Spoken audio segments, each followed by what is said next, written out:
नमस्कार, स्वागत है आपका हस्तक्षेप में। मैं हूं संजीव श्रीवास्तव। आजकल डोमेस्टिक जितने इश्यूज चर्चा में हैं और इम्पोर्टेंट है हमारे लिए, उसने ही या उससे भी ज़्यादा शायद ग्लोबल पॉलिटिक्स, ग्लोबल डिप्लोमेसी बहुत ज़्यादा सुर्खियों में है और सारी दुनिया की नज़र इस समय रूस, यूक्रेन, अमेरिका, यूरोप, ये लोग किस तरह से बर्ताव कर रहे हैं उस पे, साथ ही जिस तरह से चीन के विदेश मंत्री भारत आए हुए हैं उस पे सबकी नज़र है। एससीओ की मीटिंग के लिए इंडियन प्राइम मिनिस्टर जाएंगे चीन 30-31 अगस्त को, उसकी तैयारी पे नज़र है। मतलब बहुत सारी गेंदें हवा में हैं, जैसे there are many balls up in the air, और सब भी ऐसी बातें हैं जो कहीं ना कहीं हमारे इंटरेस्ट को, इंडियन इंटरेस्ट को प्रभावित करती हैं, अफेक्ट करती हैं। तो आगे बढ़ूँ, मैं सिलसिलेवार बात करूँ, शुरुआत करूँगा कि किस तरह से पहले पुतिन के साथ राष्ट्रपति ट्रंप की मुलाकात हुई है और फिर 18 अगस्त की रात को किस तरह से उनकी ज़ेलेंस्की, यूक्रेन के राष्ट्रपति और यूरोपियन लीडर्स के साथ मुलाकात हुई है।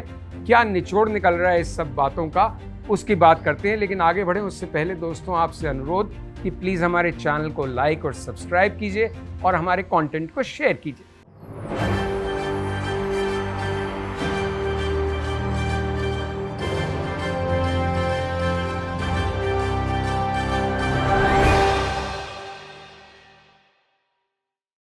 तो इस समय ग्लोबल एक फ्लैश पॉइंट जो बना हुआ है वो रूस और यूक्रेन का युद्ध है, जो 2022 से चल रहा है और सेकेंड वर्ल्ड वॉर के बाद से सबसे भीषण युद्ध वो यूरोप की जमीन पे लड़ा जा रहा है। दसियों हजार लोग इसमें मारे गए हैं, उससे भी कहीं ज़्यादा बड़ी संख्या में लोग हताहत या घायल हुए, कई लोग डिस्प्लेस्ड हुए अपने घरों से, बहुत भारी जान माल का नुकसान हुआ है।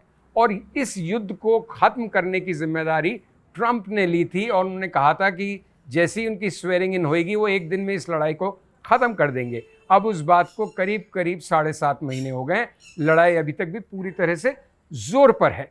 लेकिन इसी कड़ी में पुतिन से मुलाकात की पहले अलास्का में राष्ट्रपति ट्रंप ने, और उस भेंट के 2 दिन बाद वॉशिंगटन में व्हाइट हाउस में वो यूरोपियन लीडर्स और यूक्रेन के राष्ट्रपति ज़ेलेंस्की से मिले। क्या निचोड़ है इस बातचीत का? तो सबसे पहले तो मैं ध्यान आकर्षित आपका करूं, जो सबसे अभूतपूर्व बात है इस मीटिंग की, इसमें यूरोप के सभी दिग्गज शामिल थे।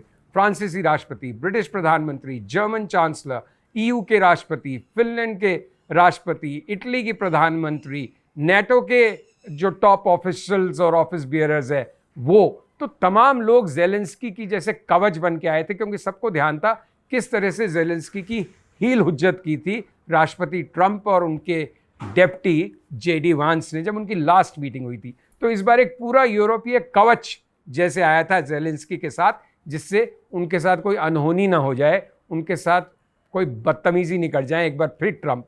तो इन सब के बीच जो बातचीत हुई है उसके अब तक क्या नतीजे निकले हैं? 2-3 बड़ी बातें निकल के आई हैं। एक तो पुतिन साहब ने कहा कि हम एक सीज फायर के पक्ष में नहीं है, हम एक लास्टिंग पीस के पक्ष में है, मतलब एक फाइनल सोल्यूशन होना चाहिए। और उसी तरफ नज कर रहे हैं या धक्का दे रहे हैं राष्ट्रपति ट्रंप यूरोप को और यूक्रेन के राष्ट्रपति ज़ेलेंस्की को कि चलिए हम एक लास्टिंग पीस का फॉर्मूला, एक लास्टिंग सहमति बनाने का प्रयास करें। अब उस सहमति के कंटूर्स क्या होंगे, उसकी रूपरेखा क्या होगी, इस पे चर्चा चल रही है। तो रूस क्या चाहता है? रूस चाहता है कि भाई जो ईस्ट में उसके पास हिस्से हैं वो उसके पास रह जाएं, जो यूक्रेन के हिस्से हैं। कुछ टेरिटरी वो वापस कर देगा, लेकिन उसके पास एक क्लियर बफर जोन इस्टेब्लिश हो जाना चाहिए ईस्ट ऑफ यूक्रेन के अंदर, और उसमें से काफ़ी हिस्सा उसके पास ही है। एक जो बात वो और चाहता है कि क्रीमिया, जिसको उसने 2014 में ही अनेक्स कर लिया था, कब्जा कर लिया था, उसको एक फॉर्मल रिकग्निशन मिल जाए इंटरनेशनल कम्युनिटी से कि वो रूस का हिस्सा है। यूक्रेन क्या चाहता है? यूक्रेन चाहता है कि उसका आत्मसम्मान बना रहे, उसको ज़्यादा टेरिटरीज कंसीड या सीड नहीं करनी पड़े, और उसकी सुरक्षा की गारंटी हो कि इस लास्टिंग तथाकथित समझौते के बाद कुछ सालों बाद दोबारा से एडवेंचरिज्म रशिया नहीं दिखाए और दोबारा आक्रमण कर दे, तो फिर उसका क्या होगा, उसके बचाव में कौन आएगा?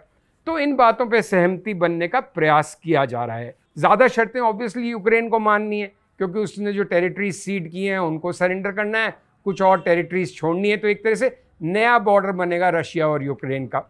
कुछ बातें पुतिन को भी माननी है और वो सहमत है इस बात पे कम से कम कि यूक्रेन को आयरन क्लैड सिक्योरिटी गारंटीज मिलनी चाहिए यूरोप से और अमेरिका से, कि अगर रूस फिर से कभी आक्रमण करे तो उसकी सुरक्षा में ये लोग कूद सकते हैं, आ सकते हैं यूक्रेन के बचाव में, बट उसको बहुत क्लैरिटी है रशिया को कि यूक्रेन नाटो का सदस्य नहीं बन सकता, नॉर्थ अटलांटिक ट्रीटी ऑर्गेनाइजेशन का मेंबर नहीं बन सकता, लेकिन नाटो टाइप ही गारंटीज अमेरिका और यूरोप देने के अब पक्ष में है यूक्रेन को। तो अब ये बातें आगे कैसे बढ़ेंगी, किस तरह से इन पे सेटलमेंट होगा, एग्रीमेंट होगा, कंसेंसस बनेगा। तो डोनाल्ड ट्रंप ने भी जब सत्ता पद ग्रहण किया था तो उनको लग रहा था कि ये बड़ा सरल इशू है, वो 1-2 दिन में निपटा देंगे, लेकिन अब वो स्वयं स्वीकार करते हैं कि ये बहुत ही पेचीदा और कॉम्प्लिकेटेड सब्जेक्ट है। तो अब नेक्स्ट स्टेप क्या है? डोनाल्ड ट्रंप चाहते हैं कि जल्दी से जल्दी एक मीटिंग हो ज़ेलेंस्की और पुतिन के बीच में।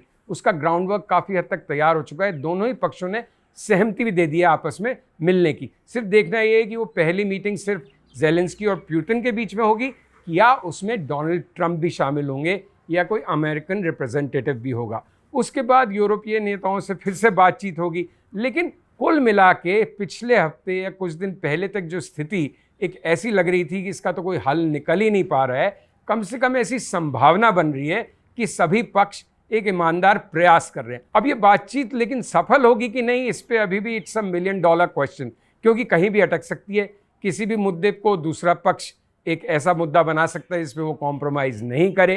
तो कई इफ्स एंड बट्स अभी भी हैं, बट डेफिनेटली एक सकारात्मक पहल है, शुरुआत है, और उम्मीद सबको ये करनी चाहिए कि पिछले 3 साल से ज़्यादा समय से चल रही रूस और यूक्रेन की लड़ाई शायद जल्दी समाप्त हो। डोनाल्ड ट्रंप कहते हैं हाँ कुछ हफ्तों में हो सकती है, लेकिन वो भी कहते हैं there is no deal till there is a deal, मतलब जब तक हो नहीं जाएगी जब तक कुछ नहीं कह सकते।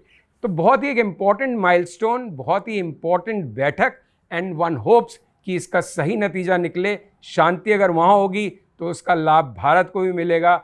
जो भारत गुस्सा सह रहा है अमेरिका का, वो कहीं ना कहीं रूस और यूक्रेन की अगर लड़ाई सेटल होती है, बंद होती है, तो इंडिया को शायद कुछ उसका लाभ मिले, एडवांटेज मिले टैरिफ के संदर्भ में।